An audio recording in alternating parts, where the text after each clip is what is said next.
Hi everyone, and welcome to my first video in a long time. I appreciate if you come to check it out, but I'm going to be really quick and simple for us. Today we're going to be looking over, the new patch, Shadow Flame, whatever they decide to call it now. And looking probably the Pokemon you want to play / ban every game, the Pokemon you want to look at as an average Pokemon, and then of course your one tricks and your do not plays. So if you're interested in all that, leave us a sub, leave us a like on the video, tell us what you want to see from me in the future. It's in a long time. I qualified for the World Championship. Freaking insane. A lot more to come on that. But of course, for now, let's get into it. So right away, look, we're just going to go over the Pokemon as the order they come in. I'm not going to explain too much about the worst ones. Cinderace is B tier. I don't think it needs any explanation. It's just the Rayquaza Ripper, and Auto Attackers are pretty bad right now. Garchomp's A tier. I think you could definitely play this. It wouldn't do terrible. Don't play Gengar unless you're one trick, and honestly, it probably deserves a do not play. But if you're Gengar one trick, I guess it could work. Cramorant's S tier. This nerf did nothing to it. It's really good. You should play it if you have the chance to. A9 is A tier. Look, A9 has some options and can play interesting ways, but it's not amazing. Wigglytuff's B tier. This is just the average tank. It's just a health bar with a Unite move that just stops CC. It's okay, not too good. Machamp is probably A to B tier. Honestly, this is like a one trick. If you're a Machamp one trick, go for it because you're gonna get these good Unite moves. If not, probably don't bother with it too much. Absol is A tier. This Pokemon is insane. Lots of damage. You can do a lot of damage to Rayquaza with X attack and Energy Amp. Keeping that in mind. Sucker Punch, you don't need to take that anymore. So think about that. Psycho Cut's really nice. Silver is S tier. I mean, guys, come on. One Unite button and you've made a player unplayable for 3 seconds.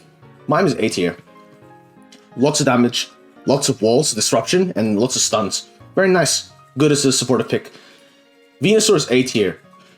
This Pokemon's a bit strange. It's one of the scaling Pokemon, so it doesn't have a really good early game. But when you get online, it's very nice, and you actually really enjoy playing Venusaur when you can get online. So of course, that's a given. Lucario's A tier. One of the better top laners right now. Definitely holds its weight when you look at the greater picture of Pokemon Unite as well. It does well in the lane, it can do well later, has some good pet matchups, and it does really well into Phalanx, which is, I guess, an important thing. Talonflame's also A tier. You can definitely play this Pokemon a lot more than you need to now. The buff on the movement speed means this is excellent invader and just excellent at roaming the map. It's like a sort of a semi-replacement Dodrio. Honestly, I'll probably put a B tier, to be honest. Eldegoss, I mean, this is the top A tier. This is one of the best supports in the game. It's pretty simple. Auto attacks are huge. Ultimate's really nice. Very simple character. Don't play Greninja unless you're one trick. Yeah, I just can't. It's not easy enough to just play. Crustle, A tier. I mean, it doesn't need any explanation. Your Unite is still pretty good. The walls are pretty nice. You can rip Ray. There's some definite strategies around this. It's good to pick and ranked. It's really good at disrupting things. Snorlax as well, A tier. I mean, it's just a solid tank. You don't mind those. Charizard. They just buffed the living hell out of this Pokemon. It is actually insanely broken. You should play Charizard if you have the chance, or if you don't play Charizard very often, doesn't matter. You don't need a brain. You just click ZL on anyone. If they're invincible, if they're unstoppable, if they're immune, doesn't matter what the hell they are. They're getting picked up, chucked into the space, and whatever they were doing is cancelled. Insane. Pikachu, A tier. Really annoying Pokemon. Thunderbolt, Thunder, Volt Tackle, Volt Switch. Pikachu's OP. Zeraora. Do not play unless you're one trick. If you figured out how Zeraora works, it's actually really good. I would say it's better than other free characters in this list. But in the overall scheme of things, if you don't know how it works, don't play it. Gardevoir probably does deserve an A tier, but I'm gonna put it in. Yeah, I'm gonna put it in A tier. I mean, look, you have a really nice level 5. Before 5, you're worthless. Level 9 is pretty good as well. You can get jumped very easily. Blissey, another A tier Pokemon. There's gonna be a lot of Pokemon in A tier, guys. Just keep that in mind. Because, of course, a lot of Pokemon are pretty good. Blastoise, B tier.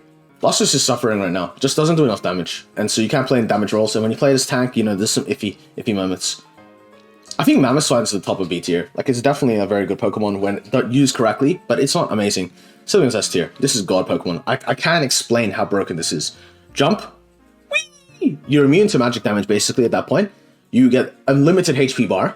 I don't know. And then you have your ultimate that helps you live. It's disgusting. One trick. If you're green and one trick, I don't like you. I'm sorry. I know a lot of people like green. I hate this Pokemon. I don't really like it. I don't think it's good enough. But I've seen people one trick it, and it's okay. Decidueye, B tier. Look. If you're sniping people, I'm sure it's fine. But I think a lot of the picks in the current game just completely outshine it. Serena, it's A tier. Very nice. Seen a lot in Japan. Seen a lot in the West as well recently. Very nice pick. I like it a lot. Has a lot of skill expression. Dragonite, I'd say top of B tier.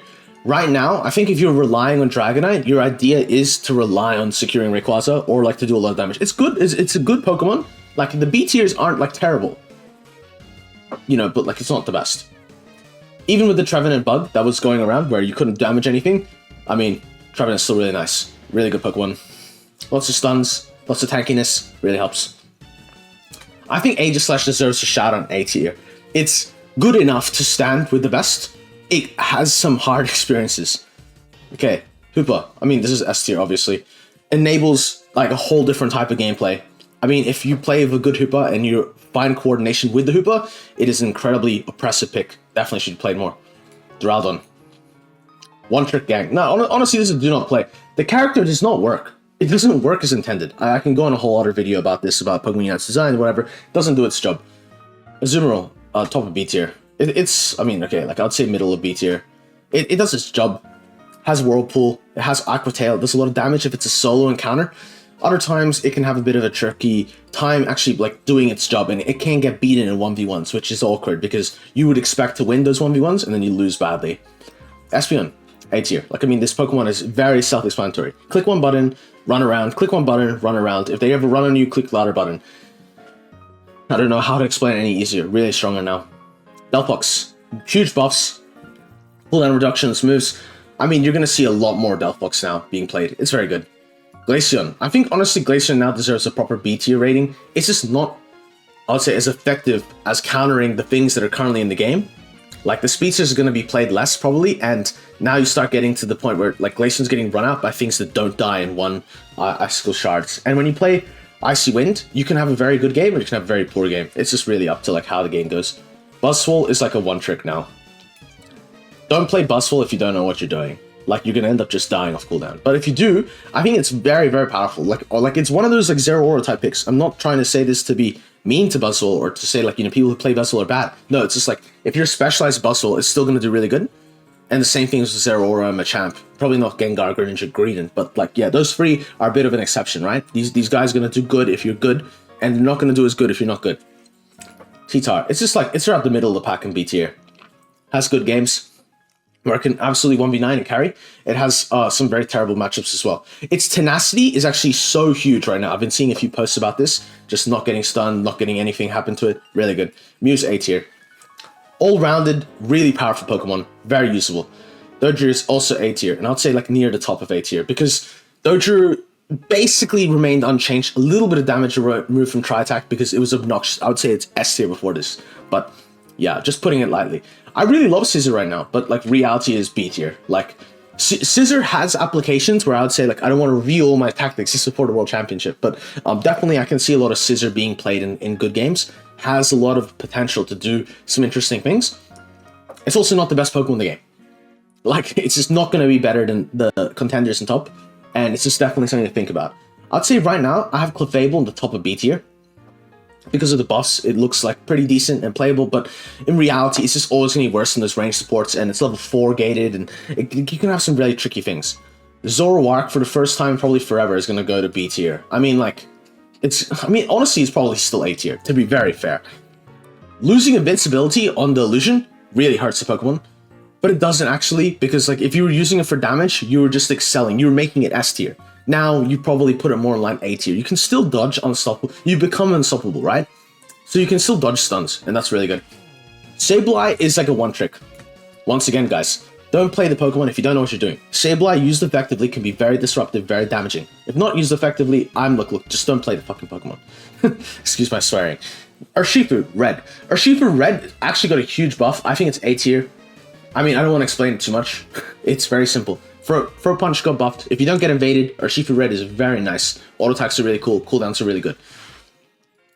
Don't play Dragapult. I hate this character. I don't know what to say. I hate this character. I absolutely love it. I think it's worthless. But that's just my opinion. Like, take it as will. B tier, Comfy. Comfy is entirely dependent on how good your teammate is. If you're going to sit in a teammate and macro the game and, like, you know, call the shots and tell them exactly what's happening, it can be very strong. But if that isn't happening, it is, like, it can go into do not play, like to be useless. But if you have melee bruisers that do a lot of damage, it's gonna do really good. We're not gonna count Zacian. That's not a Pokemon. We're only counting Pokemon for UCS. But if we're counting Zacian, I'd say like, look, let's quickly make a new tier, add a row below, and call EX, because it's just a bit hard to like track it all. EX, whatever. Goodra, do not play. Guys, I know there's a lot of people who like Goodra. I'm sure it's a nice Pokemon and it's fun. Don't play good. I can't see this Pokemon working in any measure where another Pokemon wouldn't work already. Lapras has gone B tier. It's good. It has its moments, but it's just not like, you know, insane. Candle's going to A tier. Candle just got a huge buff. Lots of damage increased because Flamethrower reduction is like almost 0-second cooldown. And in Prison, being active a lot longer and for a lot more, because the 0.5 second reduction, it's just meaning that you get more imprisons out, and that imprison stays for longer, and it's just a bit overpowered. If you actually are unable to get into Candle, it can be very problematic. Umbreon, I've also put into A tier. I mean, it's very simple. You can dash at them, you can lock them in a cage, and you can steal shields. A good counter to a lot of picks in the game. Leafeon. What do we think of Leafeon? Guys, it's still an A tier. This is like one of the best A tiers in the game. I would call it S tier, but I think it falls off a little bit in the later game, and when you look at it in that perspective, like you're gonna have like some less impact moments. Okay, Intel, A tier as well. Very good Pokemon, lots of damage, no stuns. So like you're thinking about like it's less utility, more hyper carry. It can work if you're hitting all the snipes. We'll just chuck these guys in the EX column. I hate you. Blaziken, why? Well, they just buffed it, and then they're like, yeah, it's Omega S tier. Like I mean, like this Pokemon is gross. If you've played against me and I'm not playing, it's because I'm not trying too hard. Like, the Pokemon is insane. It's just, like, it's a free win, I think, most times. Mimikyu, it's definitely A tier. Very good counter for a lot of things in the game. Very usable, very nice. And the same thing as Blue Urshifu. Very high early tempo, can fall off if not used correctly, but very powerful. Very, very powerful. Cypher, I also have Cypher in the same sort of category. It does require a little bit more, you know, intricacy to understand exactly how Cypher works, but I feel like, you know, it's not the very, very best in the game, but it is still very, very, very strong. Big Hoopa doesn't count. I'm moving Meowscarada to B tier after the nerfs. I don't know why it got nerfed, to be very honest. Like, I'm sure, like, the Overgrowth passive was very annoying, but it wasn't that annoying. Like, please. Metagross is Assault A tier. I mean, there's a lot of top laners in the A tier category. And, of course, the last one, it's Gyarados in the A tier as well. This is a general thought of like how I see the game. If you're picking characters within B to S tier, most of the games are going to be okay. Don't try to pick the B tier characters if you have a chance. If you're picking A and S tier games, you're going to see A and S tier composed of probably like 85% of your games are going to be composed of those characters. And then you're going to have a rare proportion of B, one tricks, and do not plays. The do not plays, look, as I said, if you could hedge your bets and like you could vote if you're going to win or lose a game, if you have too many do not plays in your team, just FF. Like I would honestly say, don't bother too much. Don't think about the game too much. Like it's just gonna hurt your brain, hurt you. You don't want to do that. All right, guys. I've tried to make this as quick and concise as possible. So of course, I hope you enjoy the video, and you know we'll hopefully be posting more on YouTube. So I'll see you soon. Okay, cheers. Bye. Salute out.